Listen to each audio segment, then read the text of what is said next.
Class 12-এর ফিজিক্সে আজকের আমরা আরও একটা রিভিশন ক্লাস করাবো দুখানা চ্যাপ্টার নিয়ে।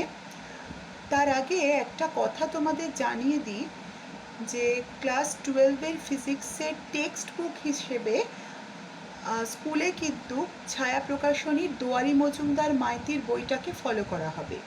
তোমরা সেই বুঝে বইগুলোকে ফলো করো, সেই বুঝে সেইভাবে বইগুলো নিজেদের কাছে জোগাড় করো।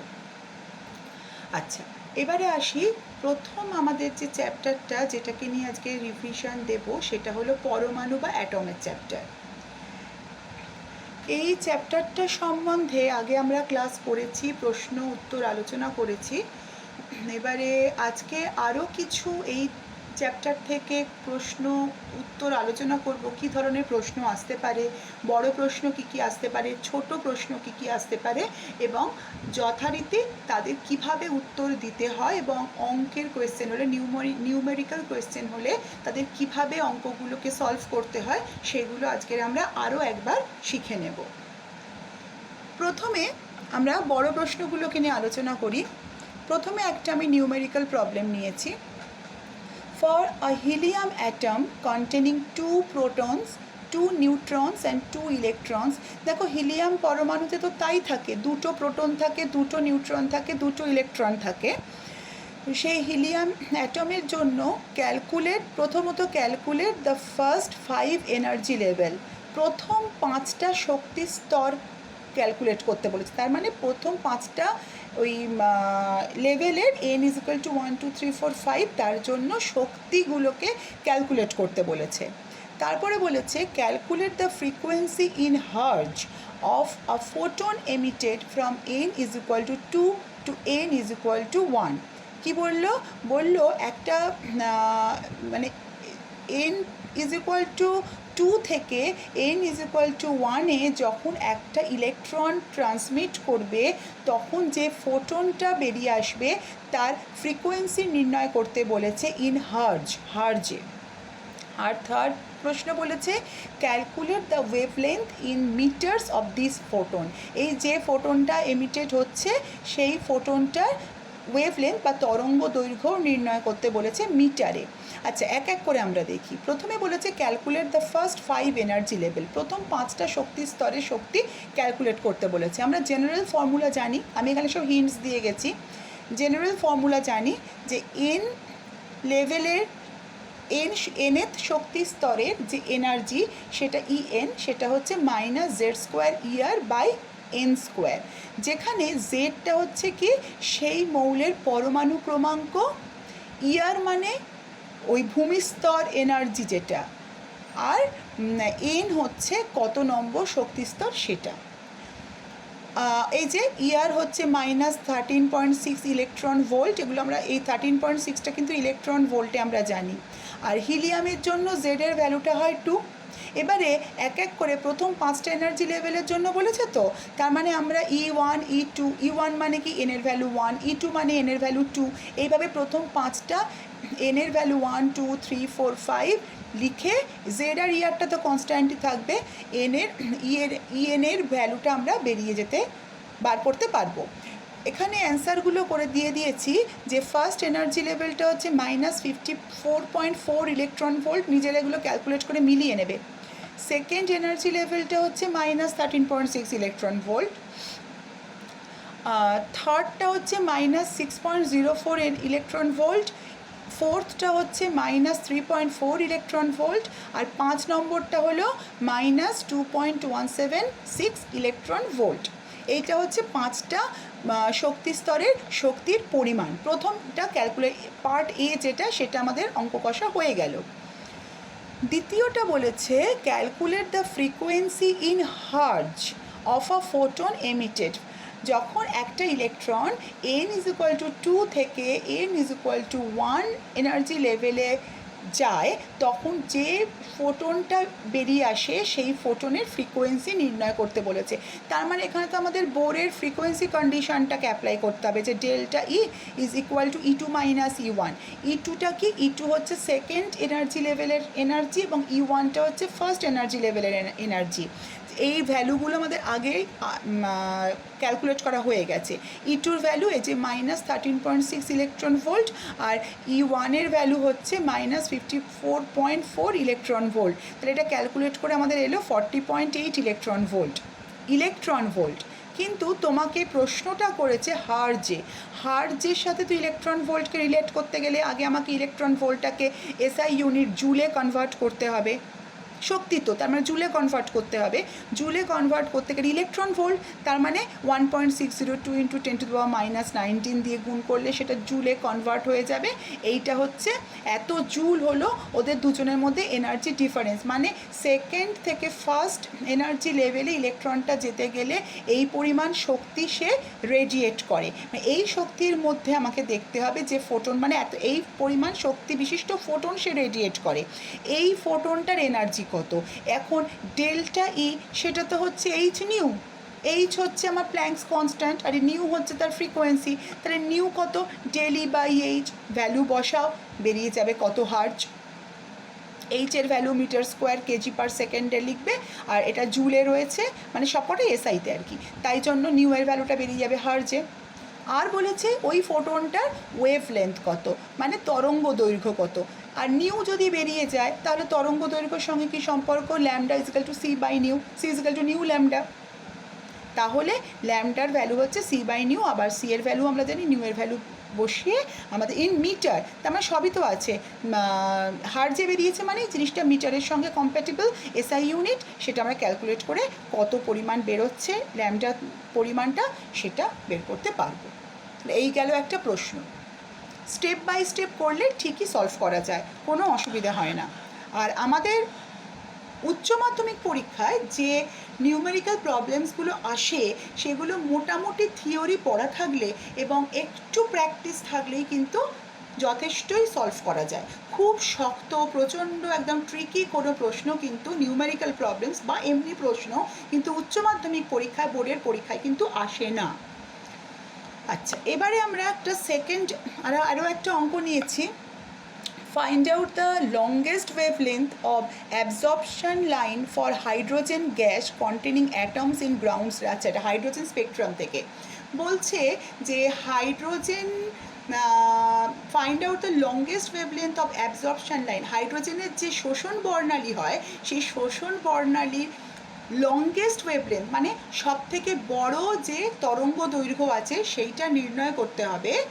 আর যে অ্যাটমটা কিন্তু গ্রাউন্ড স্টেটে রয়েছে সেটা মাথায় রাখতে হবে। অ্যাটমটা গ্রাউন্ড স্টেটে রয়েছে, সেই অবস্থায় তার শোষণ বর্ণালীতে সব থেকে বড় যে তরঙ্গ দৈর্ঘ্য সেই তরঙ্গ দৈর্ঘ্যের মান নির্ণয় করতে হবে।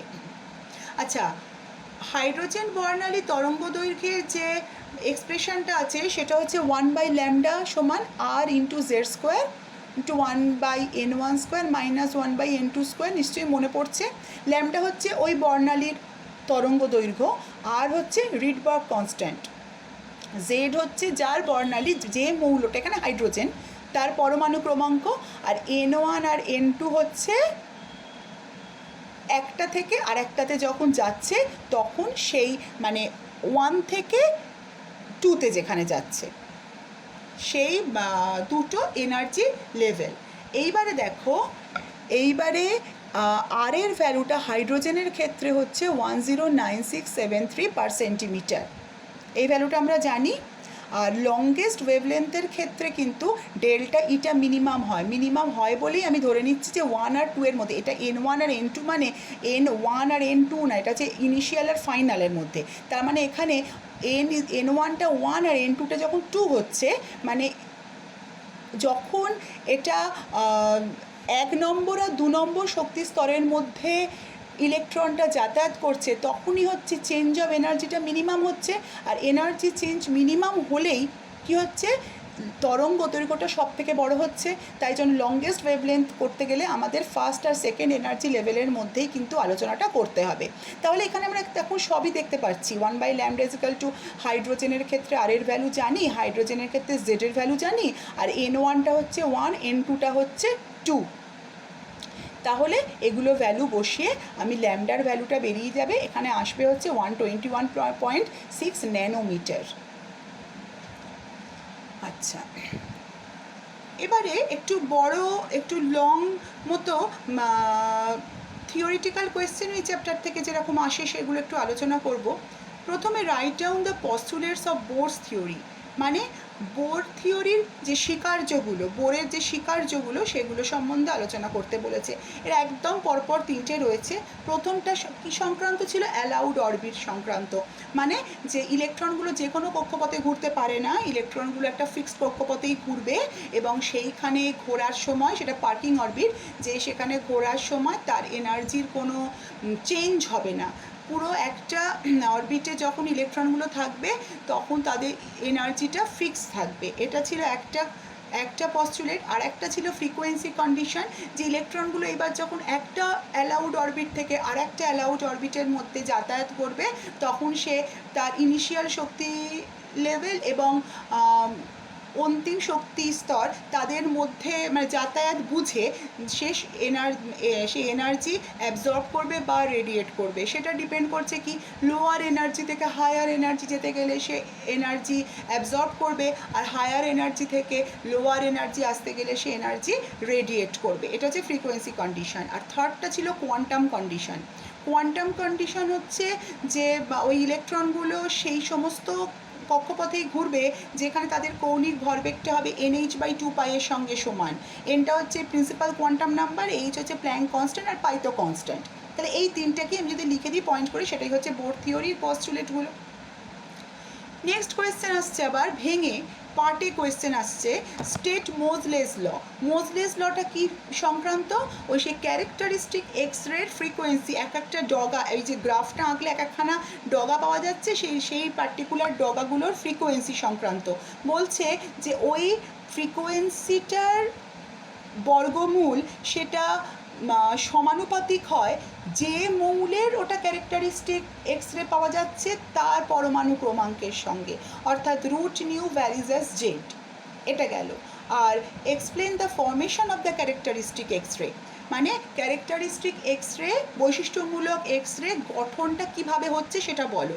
সেটা হচ্ছে যে ইলেকট্রনগুলো ওই ক্যাথোড থেকে প্রচণ্ড জোরে বেরিয়ে আসছে, তারা যদি একটা যে লক্ষ্য বস্তুর অ্যাটম তার যদি কে শেলে থাকা ইলেকট্রনের সঙ্গে সংঘাত ঘটায় তাহলে সেই ইলেকট্রনগুলো ওখান থেকে বেরিয়ে চলে যায়, ফলে সেই জায়গাটা ফাঁকা হয়ে যায়। কিন্তু নিউক্লিয়াস তো তার একদম জাস্ট পাশেই, ওরকম ফাঁকা জায়গা রাখতে দেবে না। সে তখন কি করে, বাইরে মানে হায়ার কোনো এনার্জি লেভেল থেকে একটা ইলেকট্রনকে টেনে আনে ওইখানে, এবং সেই বাইরে থেকে ইলেকট্রন জাম্প করার জন্য যে রেডিয়েশনটা বেরিয়ে আসে সেটার ইন্টেন্সিটি খুব বেশি হয়। এটাই হচ্ছে ক্যারেক্টারিস্টিক এক্স রে। আচ্ছা, আরেকটা আছে define ionisation energy and ionisation potential. Ionisation energy হচ্ছে যে মিনিমাম এনার্জিটা দিতে হবে একটা গ্রাউন্ড স্টেটে থাকা ইলেকট্রনকে পরমাণুটাকে আয়োনাইজড করার জন্য, সেটা হলো আয়োনাইজেশন এনার্জি। আর গ্রাউন্ড স্টেটে থাকা একটা ইলেকট্রনকে যে মিনিমাম পজিটিভ পোটেনশিয়াল দিতে হবে, ধনাত্মক পোটেনশিয়াল দিতে হবে সেই পরমাণুটাকে আয়নিত করার জন্য, সেটা হচ্ছে আয়োনাইজেশন পোটেনশিয়াল। আয়োনাইজেশন এনার্জি আর আয়োনাইজেশন পোটেনশিয়ালের দেখা যায় যে সংখ্যাগত মানটা একই হয়, শুধু একটা নেগেটিভ এনার্জি আর একটা হচ্ছে তোমার পজিটিভ পোটেনশিয়াল। আচ্ছা, এই দুগুলো তো গেল। এইবারে এই পেজটার মধ্যে কিছু শর্ট কোয়েশ্চেন আছে যেটা আগে রিভিশন ক্লাসের মতন এটাও কিন্তু তোমাদের প্র্যাকটিস করতে হবে। প্র্যাকটিস করে তোমরা এগুলো তোমাদের ফাইন্ড আউট করতে হবে, এটা তোমাদের সলভ করতে হবে, নিজেদের প্র্যাকটিস পেপার এটা, এগুলো এই পেজটা তোমাদের সলভ করতে হবে। আমি প্রশ্নগুলো আলোচনা করে দিচ্ছি। How does the intensity of the emitted radiation depend on the potential difference applied to an X-ray tube? একটা এক্স-রে টিউব মানে কুলিজ টিউব, তার মধ্যে যে পোটেনশিয়াল ডিফারেন্স বিভব প্রভেদ দেওয়া হয়, সে বিভব প্রভেদটার সঙ্গে বেরিয়ে আসা এক্স-রের ইন্টেন্সিটি তীব্রতা কিভাবে নির্ভর করে, কিভাবে নির্ভরশীল। আচ্ছা, write the expression for Bohr's radius in hydrogen atom. Hydrogen অ্যাটমের যে বোর রেডিয়াস বা বোর কক্ষপথ মানে কি ওই অ্যালাউড অরবিটগুলো, সে বোর কক্ষপথের এক্সপ্রেশনটা জাস্ট ওই রাশিমালাটা লিখতে দেওয়া হয়েছে। Why is the classical model of atom not able to explain the orbiting of electrons around the nucleus. Classical model মানে হচ্ছে কিন্তু রাদারফোর্ডের মডেল, বলছে নিউক্লিয়াসের চারদিকে ইলেকট্রনগুলোর ঘূর্ণনকে ওই রাদারফোর্ডের মডেল সেটা সাপোর্ট কেন এক্সপ্লেন করতে পারে না সেইটা সম্বন্ধে লিখতে হবে। আচ্ছা, explain large angle scattering in the alpha particle experiment. ওই যে রাদারফোর্ডের আলফা পার্টিকেল এক্সপেরিমেন্ট, তাতে লার্জ অ্যাঙ্গেল স্ক্যাটারিং হয় যেগুলোর, যে সমস্ত আলফা পার্টিকেলগুলোর, সেটার কারণ ব্যাখ্যা করতে হবে। অধিক কোণে বিক্ষেপণ, সেটার কারণ ব্যাখ্যা করতে হবে। আচ্ছা, এইবারে তোমাদের এমসিকিউ আছে কিছু। when an electron changes its orbit from outer to inner, যখন একটা ইলেকট্রন বাইরের কক্ষপথ থেকে ভেতরের কক্ষপথে চলে আসে, এনার্জি ইজ, শক্তির কি হয়, অ্যাবজর্পশন হয় মানে শোষণ হয়, নাকি রিলিজড হয় মানে মুক্তি ঘটে, নো চেঞ্জ মানে কোনো চেঞ্জই হয় না, আর এনি অফ দিস মানে যে কোনো একটাই হতে পারে। চারটে option. Next question, in hydrogen atom the angular momentum of the electron in the lowest energy state, hydrogen অ্যাটমের লোয়েস্ট এনার্জি স্টেটে ইলেকট্রনের কৌণিক ভরবেগের মান কত হয়? 2h, h/2π, 2π/h, h/π। আর last question, to explain his theory Bohr used, Bohr নিজের থিওরিটাকে এক্সপ্লেন করতে গিয়ে, ব্যাখ্যা করতে গিয়ে এদের মধ্যে কোনটাকে ব্যবহার করেছিলেন? Conservation of quantum frequency, quantum ফ্রিকোয়েন্সির কনজারভেশন, নাকি conservation of energy, conservation of linear momentum, linear momentum মানে রৈখিক ভরবেগ, আর conservation of angular momentum, angular momentum মানে কৌণিক ভরবেগ। তো এই পেজটা নিজেরা পড়াশুনো করে নিজেরা ফাইন্ড আউট করবে, নিজেরা সলভ করবে। এবারে আমরা চলে আসছি আমাদের সেকেন্ড টপিকে, আজকের সেকেন্ড টপিকে। আজকের প্রথম টপিকটা তো গেলো অ্যাটম নিয়ে আলোচনা করলাম, আজকের আমরা সেমিকন্ডাক্টর ইলেকট্রনিক্স নিয়ে আলোচনা করব সেকেন্ড চ্যাপ্টারে। এখানেও আমরা বিভিন্ন ধরনের প্রশ্নগুলো নিয়েছি। প্রথমে দুটো অঙ্ক দেখতে পাচ্ছি। ফার্স্ট অঙ্কটা দেখি, find the alpha rating of the transistor shown below. এই যে এখানে একটা ট্রানজিস্টার দেখিয়ে দেওয়া হয়েছে, এই এনপিএন ট্রানজিস্টার দেখেই বোঝা যাচ্ছে, সে যে ট্রানজিস্টারই হোক না কেন তার আলফা রেটিংয়ের মান বার করতে বলেছে। দেখি কী কী বলে দিয়েছে। হেন্স ডিটারমাইন, সেখান থেকে আবার নির্ণয় করো the value of IC using both alpha beta rating of the transistor. আচ্ছা, এখানে বিটার ভ্যালু বলে দিয়েছে, এই ট্রানজিস্টারটার জন্য বিটার যা ভ্যালু হবে সেটা বলে দিয়েছে। এমিটার কারেন্টের মান বলে দিয়েছে, বেস কারেন্টের মান বলে দিয়েছে, কালেক্টর কারেন্টের মানটা নির্ণয় করতে বলেছে, এই ট্রানজিস্টারটার আলফা রেটিং নির্ণয় করতে বলেছে। আর আমরা তো জানি যে আইসিটা নির্ণয় যখন করব, আইসির একটা মানে কালেক্টর কারেন্ট আলফা রেটিং দিয়েও নির্ণয় করা যায়, আবার বিটা কারেন্ট দিয়েও নির্ণয় করা যায়। সেই দুরকম উপায় আইসির ভ্যালু নির্ণয় করতে হবে। সবার আগে আমাকে আলফা রেটিং বার করতে হবে। বিটা বলে দিয়েছে মানে আলফা বের করা ভীষণ সোজা। আলফা হচ্ছে বিটা/1 বা 1 + বিটা, বিটার ভ্যালু বসাবো, 0.98 বেরিয়েছে আলফার ভ্যালু। এবারে কালেক্টর কারেন্ট, যখন আমরা আলফা রেটিং ইউজ করে কালেক্টর কারেন্টের ভ্যালু বার করব, তখন আমরা জানি তখন আমাদের লাগে হচ্ছে এমিটার কারেন্টটা, আর যখন বিটার ভ্যালু ইউজ করব তখন লাগে হচ্ছে বেস কারেন্টটা। তাহলে আইসি হচ্ছে আলফা ইন্টু আই, কারণ IC/IE সেটাই তো আলফা, আর বিটা হচ্ছে IC/IB।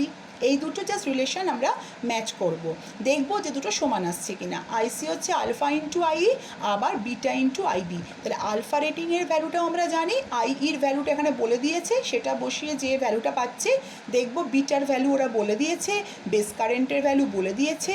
এখান থেকেও কিন্তু আমরা কালেক্টর কারেন্টের সেম ভ্যালু পাচ্ছি।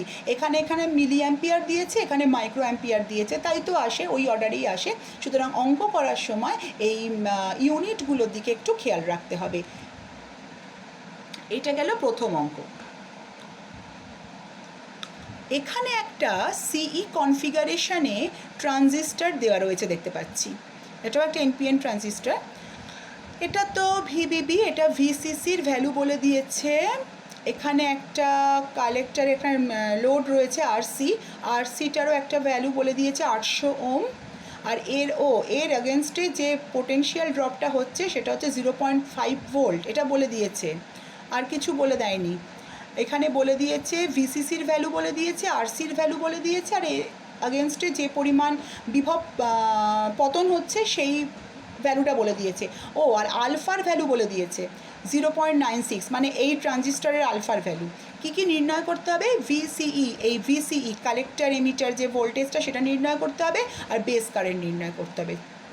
ঠিক আছে, এইখান থেকে আমরা দেখতে পাচ্ছি যে ভিসিই এইখানে যে ভোল্টেজ ড্রপটা হচ্ছে সেটা হচ্ছে ভিসিসি থেকে এইটা মাইনাস দিলে সেইটা। ঠিক আছে, তাহলে VCE is equal to VCC minus 0.5 volt. ভিসিসির ভ্যালু তো বলে দিয়েছে 8 ভোল্ট, তার মানে হচ্ছে 7.5 ভোল্ট। ভিসির ভ্যালু বেরিয়ে গেল।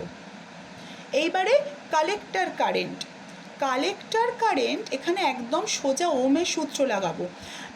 কালেক্টর কারেন্ট এটা আরসি হচ্ছে 800 ওহম, এবং তার মধ্যে এই আইসির জন্যেই কিন্তু 0.5 ভোল্ট ভোল্টেজ ড্রপ হচ্ছে। তার মানে আইসির ভ্যালু হচ্ছে এই ভোল্টেজ ডিভাইডেড বাই এই রোধ, তার মানে 0.5/800।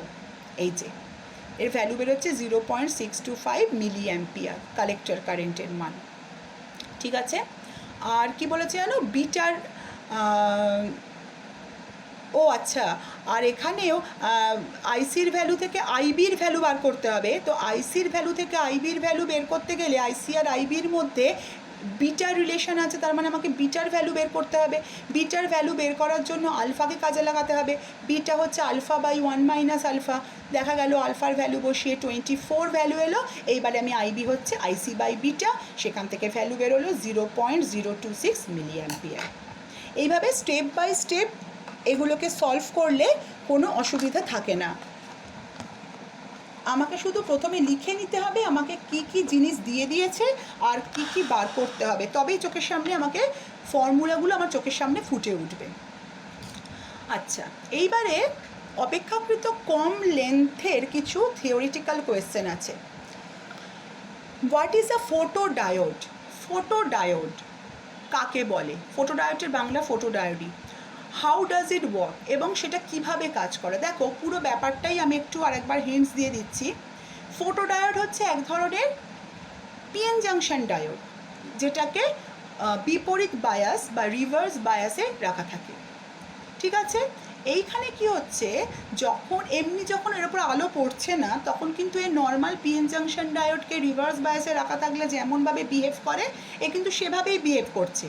কিন্তু যখনই এর মধ্যে আমি আলো ফেলছি তখন আলোর যে ফোটনগুলো আসছে সে ফোটনদের এনার্জি তার মধ্যে ওই ইলেকট্রন হোল যুগ্ম বা ইলেকট্রন হোল কাপল অনেক অনেক করে তৈরি করে দিচ্ছে। ওই ফোটনের এনার্জিটা নিয়ে ইলেকট্রন হোল যুগ্ম প্রচুর পরিমাণে তৈরি হয়ে যাচ্ছে।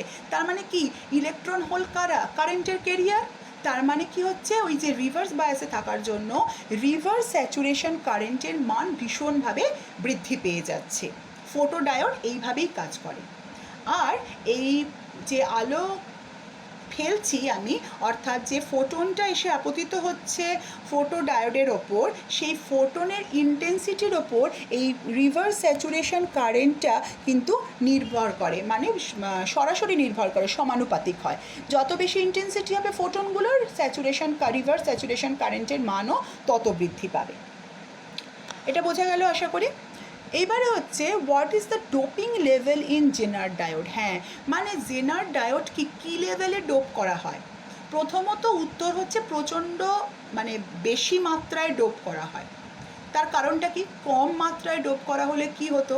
কম মাত্রায় ডোপ করা হলে ওই ব্রেকডাউন ভোল্টেজটা আসতে অনেক বেশি ভোল্টেজ লাগতো, অনেক বেশি ভোল্টেজে এসে সে ব্রেকডাউন ভোল্টেজ পেত। কিন্তু খুব উচ্চ মাত্রায় ডোপ করার ফলে ব্রেকডাউন ভোল্টেজ অকার্স একটা লোয়ার ভোল্টেজ, একটা অপেক্ষাকৃত কম ভোল্টেজে ব্রেকডাউনটা এসে যায়। এটাই সেই জন্য জেনার ডায়োডকে খুব হেভিলি ডোপড করা হয়, উচ্চ মাত্রায় ডোপিং করা হয়। এখানে আরেকটা আছে, একটা ডায়াগ্রাম আকার question. Draw a diagram to show a PN junction diode can be used as a switch. Switch মানে কি? অন অফ, মানে একটাতে মুক্ত বর্তনী আর একটাতে বদ্ধ বর্তনী করছে। বদ্ধ বর্তনী যখন হচ্ছে তখন তার মধ্যে দিয়ে ইলেকট্রিসিটি পাস করে, আর মুক্ত বর্তনী যখন হচ্ছে তখন সেই ইলেকট্রিসিটিকে গার্ড করে দেয়। তার মানে সে ভালভের মতন কাজ করছে। এইখানে যেটা রয়েছে দুটো সার্কিট রয়েছে, একটা এটা তো পিএন জাংশন ডায়োড, তার এদিকটা পি এদিকটা এন, এর এই দিকটা যেটা রয়েছে ফরওয়ার্ড বায়াসিং রয়েছে আর এই দিকটা রিভার্স বায়াসিং রয়েছে। দেখো এই পি এর দিকটা নেগেটিভ দেওয়া রয়েছে, এন এর দিকটা পজিটিভ, তার মানে রিভার্স বায়াসিং।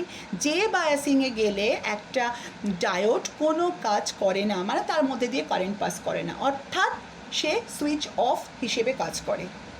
আর এইটা দেখো পি এর দিকে পজিটিভ, এন এর দিকে নেগেটিভ, মানে সে ফরওয়ার্ড বায়াসিংয়ে রয়েছে, অর্থাৎ এই অবস্থায় গেলে এর মধ্যে দিয়ে কারেন্ট পাস করবে, অর্থাৎ সে সুইচ অন হিসেবে কাজ করবে। এই হচ্ছে, আর এখানে এই যে দুটো এর অপশান রয়েছে, এই সুইচটা এর সঙ্গে কানেক্ট করে দিলে সেটা ফরওয়ার্ড বায়াসিং সুইচ অন, এখানে কানেক্ট করে দিলে সেটা সুইচ অফ, এইভাবেই এটা কাজ করে। এবার তুমি লেভেলিং করে দেখিয়ে দেবে যে কোনটা কী। নেক্সট হচ্ছে what do you mean by the cut off region and saturation region of a transistor. ওই যে ট্রানজিস্টরে যখন আমরা ওই আউটপুট ক্যারেক্টারিস্টিক আঁকি, আমাদের তো সি কনফিগারেশনটাই একমাত্র আছে এবং তার আউটপুট ক্যারেক্টারিস্টিক যেটা রয়েছে যখন আঁকি তখন তার মধ্যে 3টে রিজিয়ন পাওয়া যায়। তার মধ্যে তোমাদের জিজ্ঞেস করা হয়েছে কাট অফ রিজিয়নটা কখন আসে আর স্যাচুরেশন রিজিয়নটা মানে সম্পৃক্ত অঞ্চল আর কাট অফ অঞ্চল কখন আসে। বলতে কি বোঝো, মানে কখন আসে যখন বেস এমিটার এবং কালেক্টর এমিটার দুটো সার্কিটই ট্রানজিস্টরের দুটো সার্কিটই যখন রিভার্স বায়াসিংয়ে বা বিপরীত বায়াসে থাকবে তখন আমরা কাট অফ রিজিয়ন পাবো। আর ট্রানজিস্টরের বেস এমিটার এবং কালেক্টর এমিটার দুটো সার্কিটই যখন ফরওয়ার্ড বায়াসে থাকবে তখন আমরা স্যাচুরেশন রিজিয়ন পাবো। এক্ষেত্রে বলে রাখি, একটা যদি ফরওয়ার্ডে আর রিভার্সে হয় তাহলে আমরা ওই অ্যাক্টিভ রিজিয়নটা পাই। যাকে সেটা এখানে জিজ্ঞাসা করেনি, সেটা নিয়ে এখানে আলোচনা করার দরকার নেই, যেটুকু বলেছে সেইটুকু অ্যান্সার দেওয়াটাই উচিত।